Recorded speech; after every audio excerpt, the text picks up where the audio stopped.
ভাইরা, আপনি কি আত্মিক মরুভূমিতে চলেছেন, যেখানে কোনো বেরিয়ে আসার পথ পাচ্ছেন না? এমন ভাববেন না। দেখুন, ঈশ্বর যিশায়া 43:3 পদে কি বলেছেন, কেননা আমি তৃষিত ভূমির উপরে জল। আপনি কি তৃষ্ণার্ত? তিনি আপনার উপর জল বর্ষণ করবেন। শুষ্ক স্থানের উপরে জলপ্রবাহ ঢালিয়া দিব, আপনার জমি উর্বর হবে।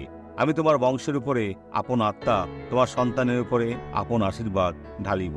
ঈশ্বরের সেবা করুন, ভালো উদাহরণ রাখুন।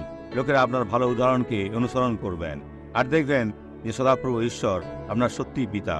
আর যারা তিনি তাদের তত্ত্বাবধান করেছেন, দেখবেন আজকে মাথা উঁচু করার দিন আর দৃঢ়ভাবে চলার দিন। তারা ঈশ্বর আপনাকে বেছে নিয়েছেন।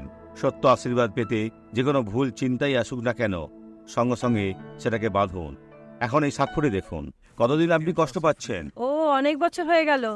আমার হাঁটুর সার্জারিও ঠিক হয়েছে। আপনার হাঁটু? আমার 7টি হার্নিয়েটেড ডিস্ক রয়েছে।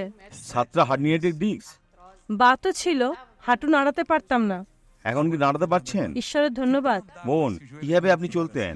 ও, আমি বেঁধে রাখতাম, কিন্তু আজ স্ট্র্যাপ নিয়ে এখানে আসিনি। আপনি? আজ আনিনি। কিন্তু এখন কি মুক্ত হয়েছেন? ঈশ্বরের ধন্যবাদ। ঈশ্বরের গৌরব হোক। এখন প্রার্থনা করতে চাই।